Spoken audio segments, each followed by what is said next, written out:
Dans mon livre, j'avais à cœur de replacer le féminin au centre de mon travail. Alors aussi bien dans la narration, en proposant des protagonistes femmes qui sont fortes, solides, qui ont des caractères importants, aboutis, qui ne sont pas que décrites par leur physique, mais qui existent par des ambitions, par des valeurs, par un rôle important. Donc il y avait le côté des protagonistes femmes visibles, mais aussi la langue. Ça m'intéressait en fait de travailler sur la langue française pour essayer de rééquilibrer en fait cette surdominance du masculin. Donc il y a plusieurs éléments dans mon texte, mais il y a une narration, puis il y a des dialogues. Et j'ai décidé de faire deux travaux différents. La narration, j'ai décidé de l'écrire au féminin. Ça veut dire que en fait, je prends à contre-pied la langue française.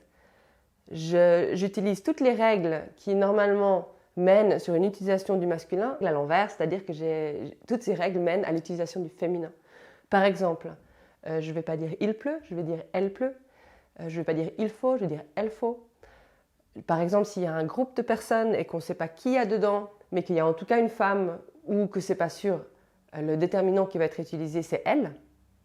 Et les accords sont au féminin. Donc, par exemple, les combattantes, elles sont vaillantes dans un groupe qui pourrait inclure des hommes.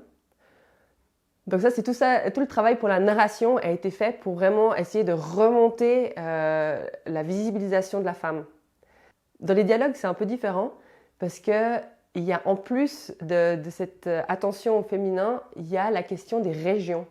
J'ai des régionalismes, j'ai plusieurs zones dans mon rénome de Nisgarde qui se sont développées, dont la langue s'est développée différemment. Et les dialogues, je les ai voulus rapides, courts, pour pouvoir proposer des solutions qui sont encore plus osées en fait que ce que je fais avec la narration. Dans la narration, ce qui m'a amusée aussi, c'est par exemple d'écrire tous les métiers au féminin. Et de les écrire de telle façon à ce qu'on voit que le métier est écrit au féminin. Donc vraiment, il y a une visibilisation qui est visuelle et sonore du métier. Par exemple, il est druidesse, ou il est reine, ou il est apprentiesse. Donc j'ai fait ça exprès en fait pour qu'on voit le féminin dans le texte. Et c'est assez étonnant au début, ça surprend, mais en fait on s'habitue énormément. Et à la fin de ce travail-là, en fait, on se pose beaucoup de questions sur la langue, sur comment est-ce que les automatismes ont été construits, pourquoi est-ce qu'il y a cette perte du féminin dans la langue française actuelle, et puis qu'est-ce que ça fait en fait de ramener le féminin dans la langue.